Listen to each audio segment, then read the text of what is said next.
العقل بيقول ايه؟ من افسد شيء فعليه اصلاح. ودي التعاون حلو. بس دي المفسدين اهو. طبعا منتشرين. منتشرين. واحده واحده عشان نمشي واحده واحده. احنا نرتب الدنيا عشان خاطر برضه نعلم الاولاد ان ايه الاهتمام بالحاجه الاهتمام ما بيطلبش. لا وترتيب الدنيا برضه ايه بيتشحب بس. ترتيب الدنيا مهم. فالواحد لازم يكون متعاون بصراحه، يعني الواحد لازم يكون متعاون. خلاص احنا مسحنا دي. ما هو مش، لا ما هو متلمش كله هنا. ماشي، احنا لازم نكون متعاونين. اولا وليس اخيرا. اولا انا ما بمسحش، استنى. هتزهق عليا، يعني تستغل ان انا قلت اساعدها وهتزهق عليا. حد يقول حاجه يا جدعان. المهم ان لازم تحطوا المايك. نتعلوا المايك. وعلموا ازواجكم السباحه والرمايه وركوب الخيل. هوريكم كمان. طبعا في ناس شباب هيقول لك ايه، يا ده اللي بيعمل ده هو صلى على النبي. سيدنا رسول الله كان بيساعد زوجاته. ابوس رجلك اعمل وانت بتتكلم عشان النور هيقطع ومش هتعمل لي حاجه. كان بيساعد زوجاته وكان بيساعد وامه. عملتوا المكتب صح؟ والله. خد يا سيد. والله عملناه. شيل المقص ده. خد يا سيد، قول لميار تغسله وتحطه في المطبقيه. اولا التعاون حلو. ثانيا ممكن المفروض تلم الترابيزه الاول. ثانيا ان احنا اللي افسدنا كل ده.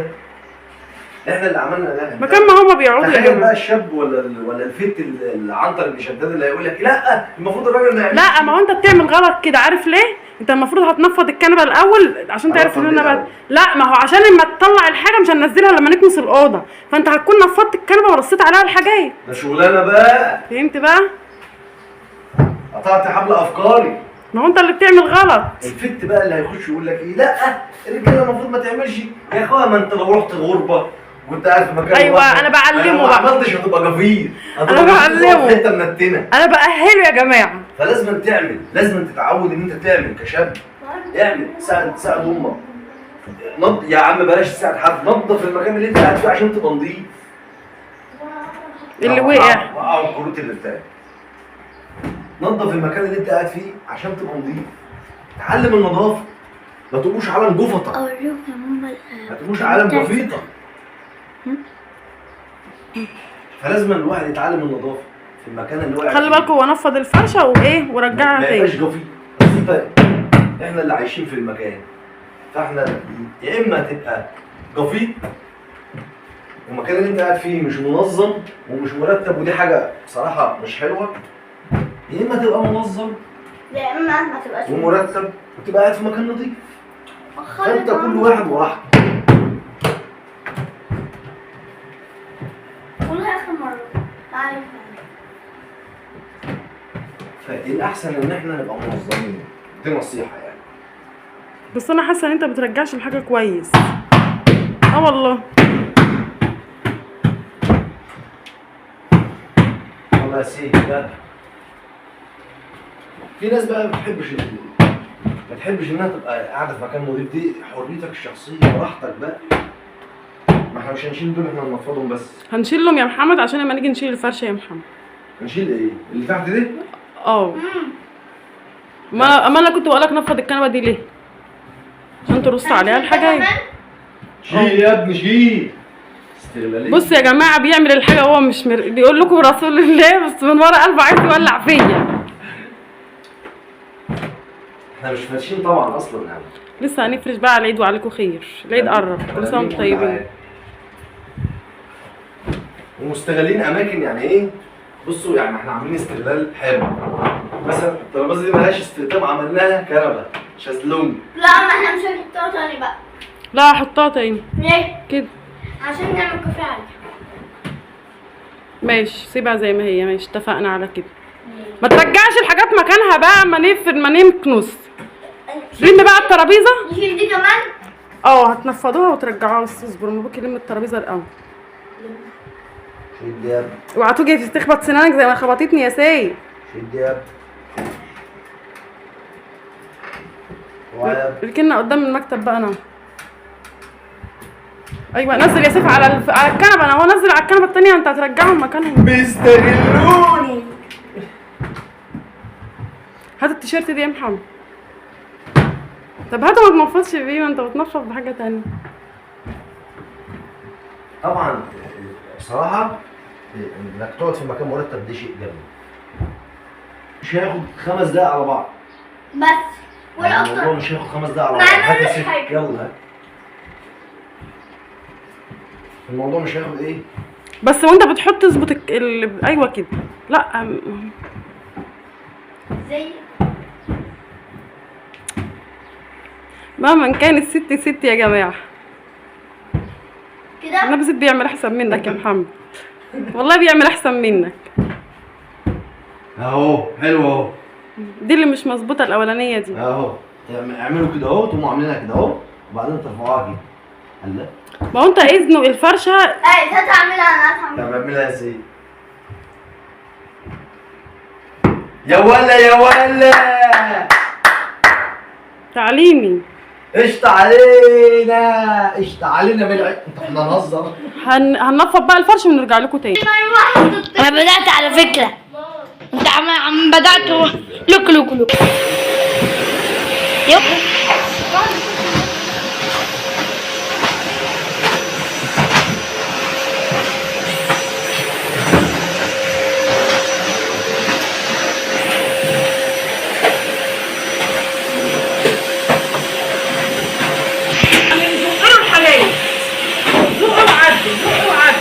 رجع رجع مكانها وزق البداية.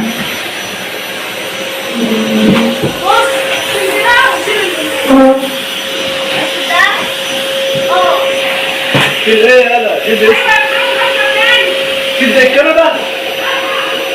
اصبر يالا.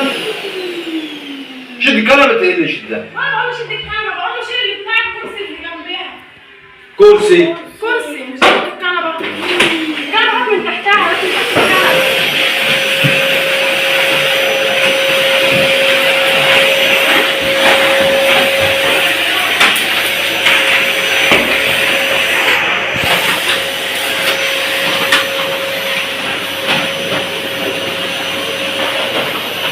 الموضوع ما خدش وقت.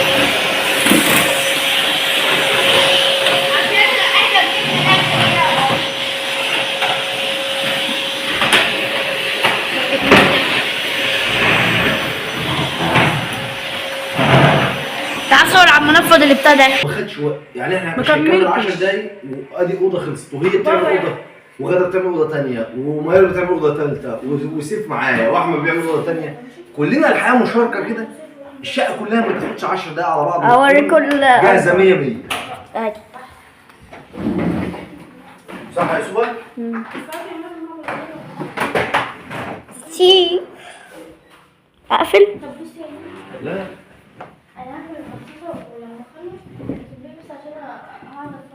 هي المشكله الوحيده بس ان انا العمايل بتاعتي ما بتعجبش مراتي. بنفرش.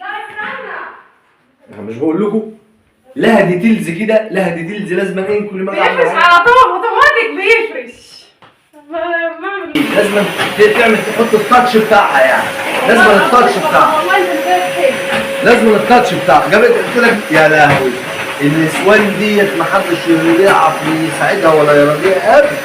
بس الحمد لله انا بتعلم لمصلحه نفسي، اجي شغلي في مكان شغلي ابقى نظيف مرتب منظم، لكن هي لازم تعيد وتزيد عن حاجه 100 مره. انت ما جيتش من هنا اصلا. ما جيتش عارف لو كنت جيت هنا، عارف لو كنت اه يا ظلم مش شايفها والله، وقلت هشيلها اما اخلص، قلت هشيلها اما اخلص مش شايفها. التاتش بتاعها قال يعني احنا ما بنعرفش نعمل ايه. يا لهوي على الستات دي، يا لهوي على الستات دي. لازم يعني ايه؟ يعني ايه هما يعني الستات بتعمل احسن من الرجاله يعني، مع ان احنا بروفيشنال. ما اعرفش احنا مين.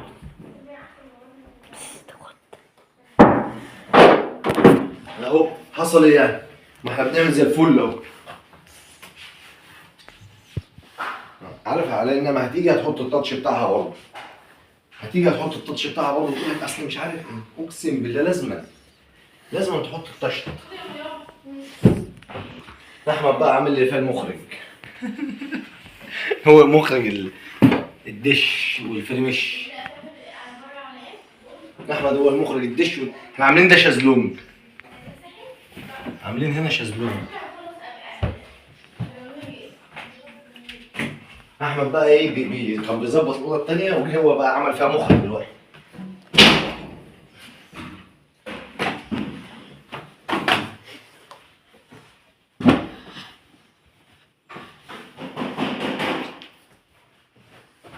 هيمشي لي بقى يعمل لي فيها مخرج نص الليل. يعمل لي فيها مخرج نص الليل.